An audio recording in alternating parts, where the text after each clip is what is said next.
everyone, I hope you are all doing well today. My name is Intan Larasati, with student ID number 44251232. I am a student from Universitas Bina Sarana Informatika.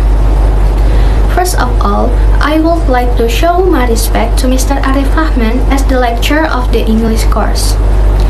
Before I start, let's ask ourselves a simple question. Why is smoking not allowed on the campus? Some people might think it's just a strict rule or an unnecessary restriction, but actually it's much more than that. It's about creating a healthy learning atmosphere, protecting others from harmful smoke, and showing respect for everyone around us. Today, I would like to share my opinion and suggestion about smoking in the campus environment. This topic is important because it relates to health, comfort, and mutual respect among people around us.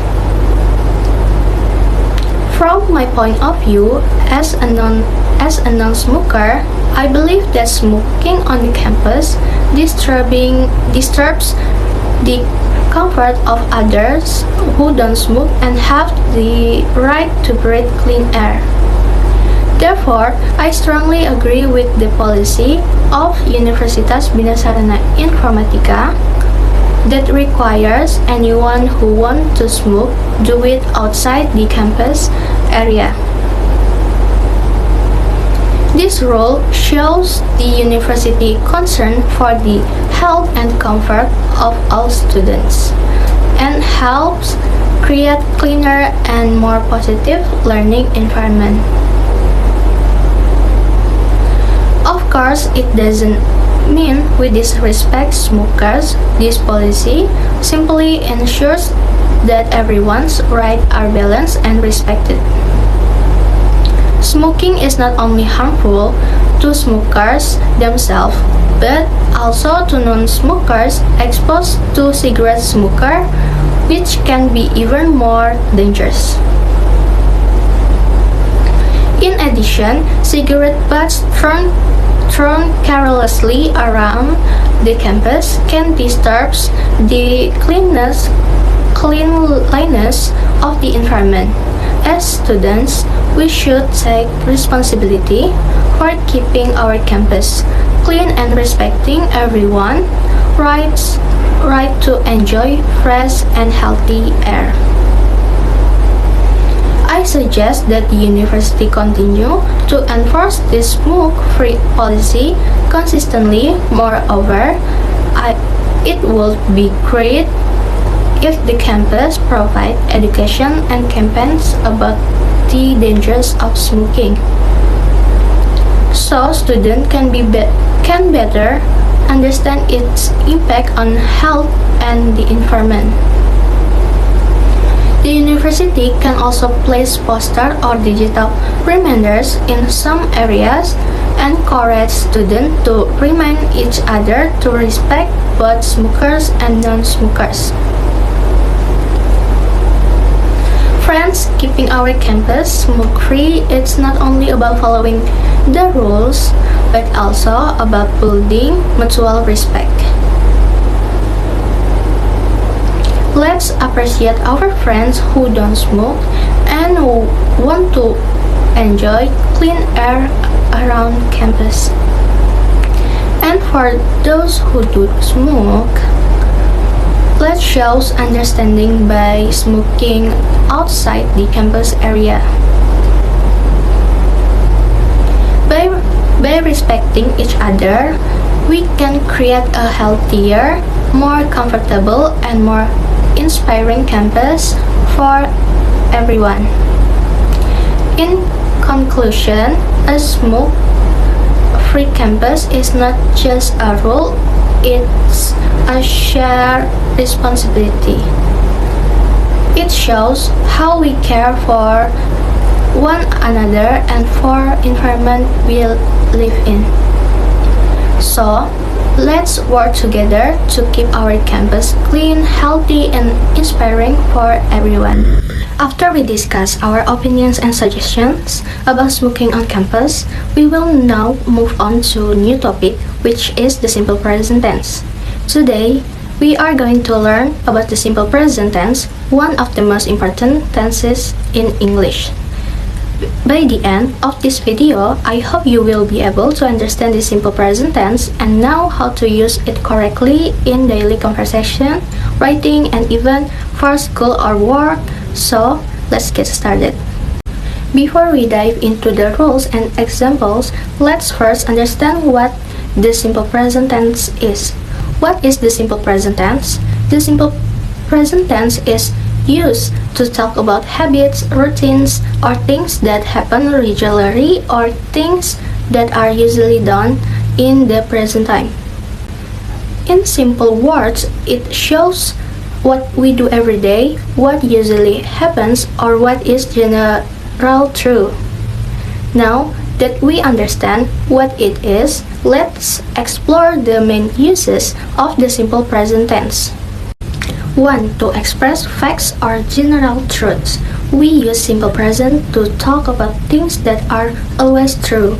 Example, Australia is the 6th largest country in the world. 2. To express habits or routines. It's also for action we do regularly or daily. Example, I always brush my teeth in the morning. 3. To express fixed schedules. We can use it to describe events that are scheduled like transportation, class, or work. Example, the plane takes off at 6 a.m. 4. To give commands or instruction. Simple present can also be used to tell someone what to do, especially in instruction or recipes. Example, cut the carrot into the small pieces. 5. To express feelings or permanent states. Finally, we use it to talk about preference, opinions, or permanent condition. Example, I like chocolate ice cream. Next, let's focus on the rules for he, she, and it. In positive sentence, we usually add s, es, or ies to the best verb. Let's break down.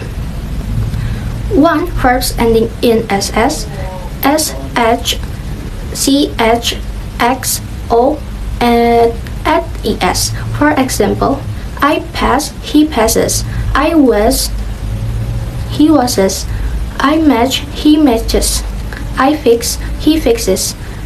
I do, he does.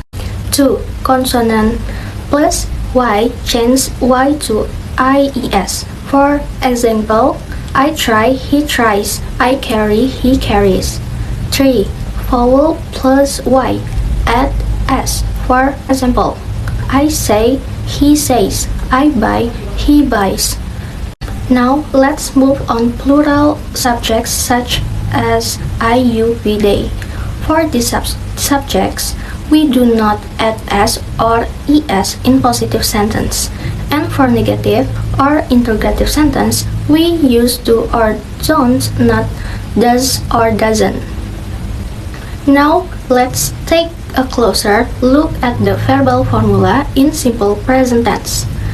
There are 3 main types of sentence we can make: positive, negative, and interrogative.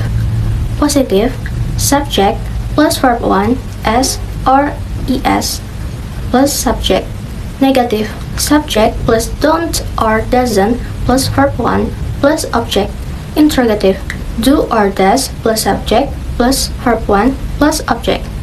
Let's see some examples to make it clear. Plural subject example, I, you, we, they. Positive, we like music. Negative, we don't like music.